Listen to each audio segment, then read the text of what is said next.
want a kissable, irresistible mouth? Well, today we've got a pro to teach us how to get a picture-perfect pucker.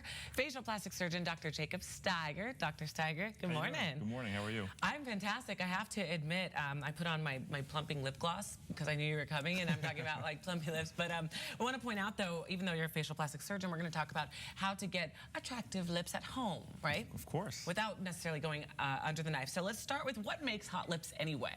Well, really, there are 4 defining characteristics or attributes of the lip. Number 1 is going to be the lip's definition. What the definition is really the distinction or the contrast from the red lip to the rest of the skin of the face. So it's that really subtle ridge that outlines the lip. Okay. So number 2, we're talking about the pout of the lip. Right. Whenever you say the pout, you got to do the Exactly. Well, the pout is that 3-dimensional, that subtle, the very inviting portion of the lip that kind of protrudes from the teeth, from the mouth. Okay. So that's the pout. Third thing, and this is what most people come to my office and say, that's what I want, is they want the fullness.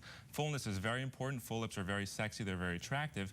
But if you just have a full lip alone, those are called duck lips. Duck lips are attractive to Daffy Duck or to Daphne Duck, right? But not to us. Lips. But certainly we want full lips. That's something that people want to see. And finally, the fourth thing, and I was kind of alluding to this before, is proportion. Proportion is just as important as any of the other 3 attributes I spoke about, meaning the lower lip should be bigger than the upper lip, it should be balanced with the rest of the face. These are things that are very important. You know, Dr. Steiger, I can bet that people come into your office and say, I want Scarlett Johansson's lips, or I want so-and-so, Angelina Jolie. So let's talk about celebrity hot lips and what makes them so sexy. Scarlett has gorgeous ones, by the way. She does. Scarlett is, actually, every once in a while I get a celebrity they mention, and I have to go and Google it in the side of it because I don't know who they're talking about. But certainly Scarlett Johansson is a very common request. And Scarlett Johansson, she really has a very well-defined, a very full lip.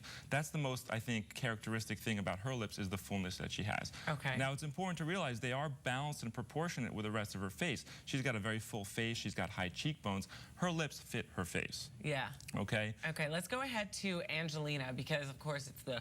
Are those real? I think they are real.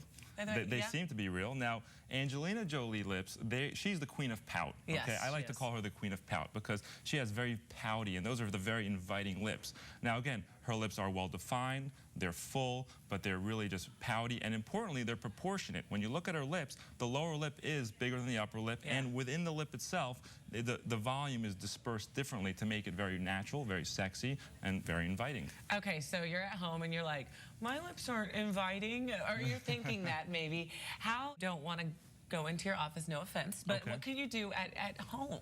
Well, at home, there's not much you can do at home. There's a few over-the-counter type remedies that you can use. Really what they do is just give fullness to the lip because they irritate the lip itself. I mean, irritate sounds like a bad word, but it actually just gives it a little bit more swelling to the lip that plumps it out. But in the office, non-surgical procedures, there are several that can be done. And we live in a time where we have medical advances and technology and knowledge to really give you those attributes of the lip I spoke about. And there's quick in-office, non-painful procedures that can be... Oh my gosh, what are they? Well, they're injectable products that are long-lasting, but they're also products that are shorter-lasting, and they're very natural-looking, and they're simple and easy to do. You can go back to work right away. Right away. Thank you so much, Dr. Steiger, for being here. Yeah, my pleasure. Thanks for having me. Oh my gosh, now I just want to work on my pout, but not on TV. Sorry, I'll spare you that. If you're looking for more tips and information on your look, head to southflorida.com/fashion.